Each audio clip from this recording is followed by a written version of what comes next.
La place du père dans la famille guadeloupéenne. La famille guadeloupéenne noire ou afro-descendante, comme toutes les familles issues de l'économie de plantation en général, a beaucoup été étudiée et analysée. La place de la femme dans cette famille constituant pour les chercheurs en sciences sociales une anomalie qu'il fallait comprendre, qu'il fallait réussir à classifier à partir des concepts occidentaux d'ordonnancement en vigueur dans leurs sciences. L'anthropologue guadeloupéen Fritz Gracchus, dans son analyse de l'approche par ses chercheurs de la famille guadeloupéenne, explique, je le cite, « Pour n'avoir pas vu le père lisant son journal et fumant la pipe, les sciences sociales ont construit la fable du père absent. » Fin de citation. Alors, ces chercheurs ont décrit la famille guadeloupéenne comme matrifocale, à savoir une famille où l'autorité dans la sphère du foyer est essentiellement maternelle, où la mère est culturellement, affectivement centrale, où la relation mère-enfant est centrale et où le père ou le conjoint est présent de façon passagère. Cette approche ne reflète pas la réalité des situations, car l'absence du père physique dans la cellule familiale ne signifie pas que l'image paternelle est inexistante.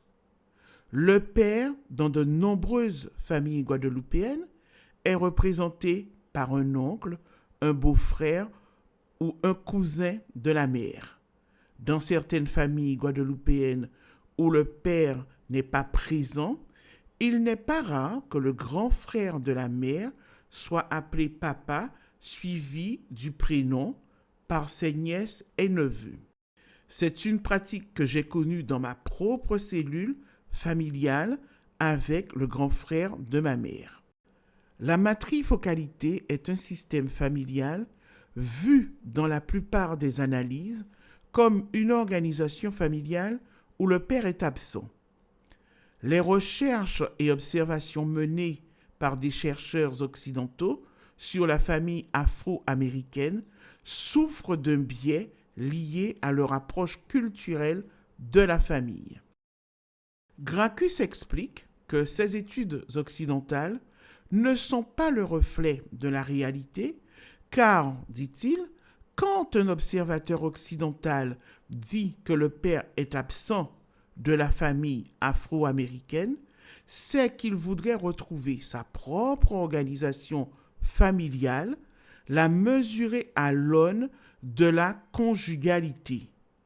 Mais, dit-il, depuis Freud et Lacan, nous savons que le père, au regard de l'état civil, n'est pas celui que la mère désire nécessairement, ni celui qu'elle donne toujours à voir ou à entendre à l'enfant.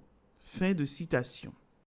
La famille afro-guadeloupéenne peine à rentrer dans les cases des sciences sociales occidentales dont la référence est la famille nucléaire avec le père, la mère et les enfants, même si cette réalité ne se vérifie pas toujours. La famille guadeloupéenne noire est issue de l'univers concentrationnaire de la plantation, où la seule famille était la famille du maître ou la famille décidée par le maître. L'organisation familiale guadeloupéenne, issue de l'univers de plantation, a été qualifiée aussi de matriarcale en référence à des sociétés dans lesquelles les femmes détiennent légalement l'autorité et le pouvoir dans la famille et transmettent leur nom aux enfants. Ce n'est pas le cas en Guadeloupe.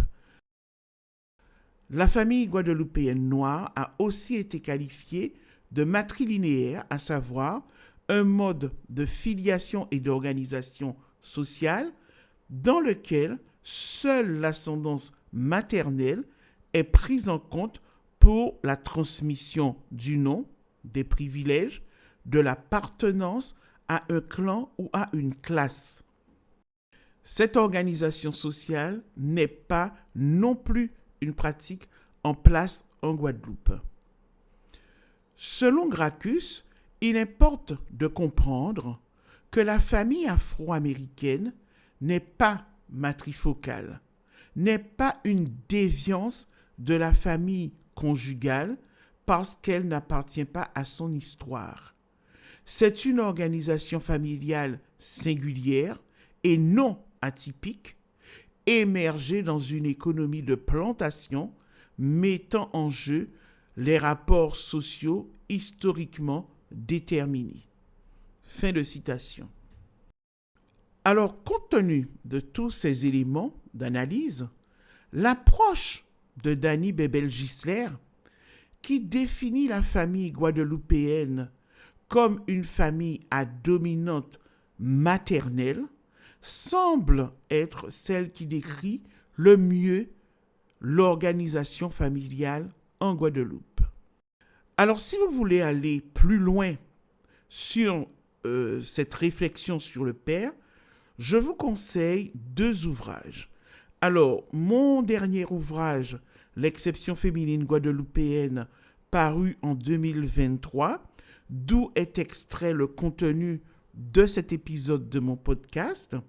Et je vous renvoie naturellement vers le livre qu'on pourrait qualifier de Bible sur l'étude de la famille afro-américaine, qui est l'ouvrage de Fritz Gracchus, le Guadeloupéen Fritz Gracchus, qui a écrit « Les lieux de la mère dans les sociétés afro-américaines ».